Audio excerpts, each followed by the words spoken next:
नल और दमयंती की कथा। जुए में हारे हुए पांडव 12 वर्ष का वनवास दुख भोग रहे थे। वीर अर्जुन शस्त्र अस्त्रों की प्राप्ति के लिए तप करने हिमालय की ऊंचाइयों पर जा चुका था। अपमान की आग से जलते भीमसेन ने एक दिन धर्मराज युधिष्ठिर से कहा, भैया, आपकी जुआ खेलने की बुरी लत के कारण हम लोग पुरुषार्थी होकर भी दीनहीन जैसे हो गए हैं। जुए के इस खेल में फंसकर आपने ऐसा अनर्थ कर डाला कि हम कहीं के न रहे। एक बार फंसे, दोबारा फिर फंसे, और मुझे लगता है कि वे दुष्ट आपको फिर खेलने के लिए बुलाएंगे तो आप तीसरी बार फिर फंस जाएंगे। युधिष्ठिर भीमसेन को समझा बुझाकर शांत करने का प्रयत्न कर ही रहे थे कि महर्षि बृहदस्व वहां आ पहुंचे। दुखी युधिष्ठिर ने महर्षि का सत्कार करने के बाद अपना दुखड़ा सुनाया। वे बोले, मेरे दुखी संबंधियों ने मेरी इस आदत के कारण मुझे जो तीखी और कड़वी बातें कही हैं, उनके कारण मुझे रात को नींद भी नहीं आती। इस जुए में हम कैसे ठगे गए, हमारा कैसा अपमान हुआ। भरी सभा में द्रौपदी को केशों से पकड़कर खींचा गया और फिर मिला लंबा वनवास। उस समय महर्षि बृहदस्व ने युधिष्ठिर को नल दमयंती की कहानी सुनाई। नल दमयंती की कहानी हमारे इतिहास पुराण की अमर कथा है। यह कथा है आदर्श पतिव्रत और पत्नीव्रत की। यह कथा है जुए के भयंकर परिणाम की। यह कथा इस बात की गवाह है कि बुरी आदतें मनुष्य को अपने पंजे में जकड़कर कैसा विवश कर देती हैं। यह कथा हमें शिक्षा देती है और हमें सावधान करती है कि जुआ कितना बुरा खेल है। यह राजा को भी भिखारी बना देता है।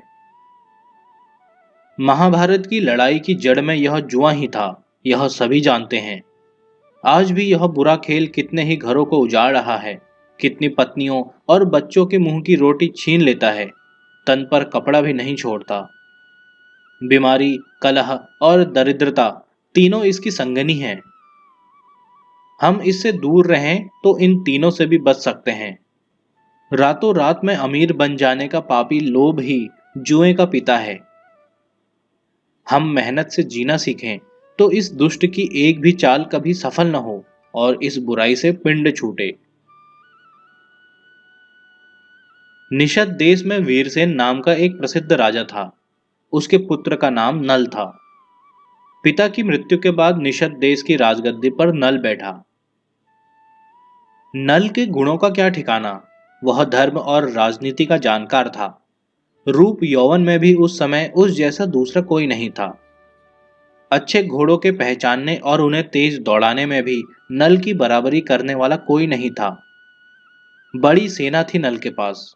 पास पड़ोस के किसी भी राजा को नल के साथ युद्ध करने का साहस नहीं होता था। हाँ, उसमें एक अवगुण भी था, और उसी एक अवगुण के कारण नल को ऐसी विपत्ति झेलनी पड़ी कि जैसी किसी ने न झेली हो। यह अवगुण था जुआ खेलने का। इन्हीं दिनों विदर्भ देश में भीम नामक राजा राज्य करता था। वह भी बड़ा पराक्रमी था। राजा भीम के कोई संतान नहीं थी, इसलिए वे संतान के लिए चिंताकुल रहते। एक दिन दमन नामक ब्रह्मऋषि राजा भीम के यहां पधारे। राजा और रानी ने ब्रह्मऋषि दमन का बड़ा स्वागत सत्कार किया। तपस्वी दमन ने प्रसन्न होकर राजा को संतान होने का आशीर्वाद दिया। समय पाकर राजा भीम के एक कन्या और 3 पुत्र हुए। उन्होंने कन्या का नाम दमयंती और पुत्रों के नाम दम, दांत तथा दमन रखे। दमयंती अपने रूप और शील के कारण प्रसिद्ध हो गई।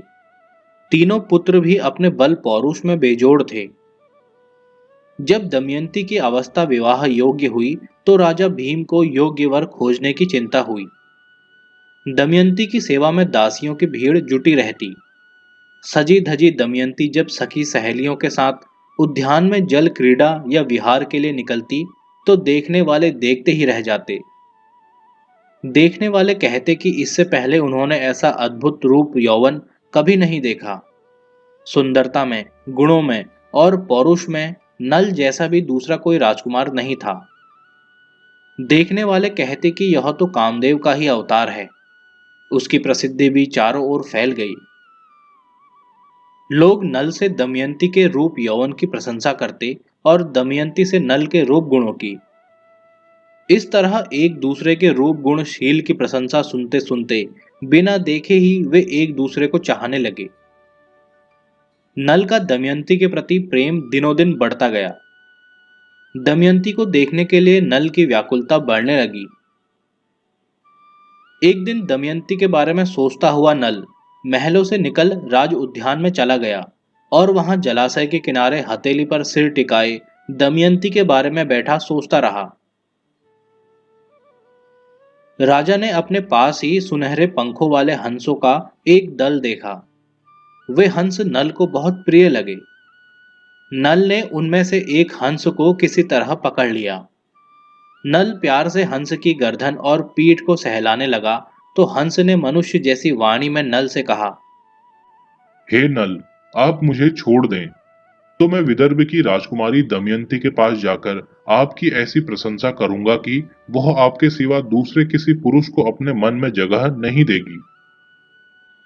नल ने उस विचित्र हंस को छोड़ दिया। वह तुरंत हंसों के दल में जा मिला। फिर हंसों का वह दल वहां से उड़ा और विदर्भ देश के राजभवन के उद्यान में जा उतरा। दमयंती अपनी सखियों और दासियों के साथ उद्यान में घूम रही थी। उन सुनहरे पंखों वाले अद्भुत हंसों को देखकर दमयंती के मन में उन्हें पकड़ने की इच्छा हुई। अब तो सभी सखी सहेलियां हंसों को पकड़ने के लिए उनका पीछा करने लगी। दमयंती भी एक सुंदर हंस को पकड़ने की चेष्टा करने लगी। दमयंती ने अपना दुपट्टा फैलाकर एक हंस के ऊपर डाल दिया और हंस को पकड़ लिया। यह हंस तो वही था जो नल से दमयंती के बारे में वचन देकर आया था। वह भी दमयंती से बात करना चाहता था। संभवतः तभी तो जानबूझकर पकड़ाई में आ गया था। वह दमयंती से बोला, राजकुमारी दमयंती, मुझे छोड़ दो। छोड़ दोगी तो मैं तुम्हारा मनचाहा एक काम करूंगा। मैं जानता हूं कि तुम मन से राजा नल को चाहती हो।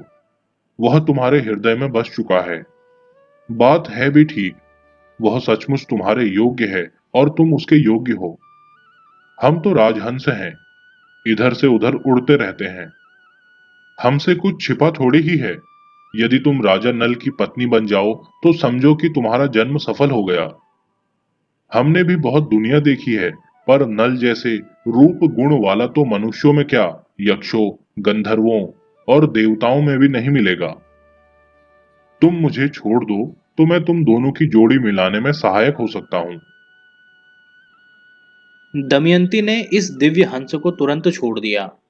यह दिव्य हंस यहाँ से उड़कर फिर निषद देश में गया और राजा नल को बताया कि जिस तरह आप दमयंती के लिए व्याकुल हैं, उसी तरह दमयंती भी आपके लिए व्याकुल है। मैंने उसे आपके बारे में सब कुछ बता दिया है। वह केवल आपको चाहती है।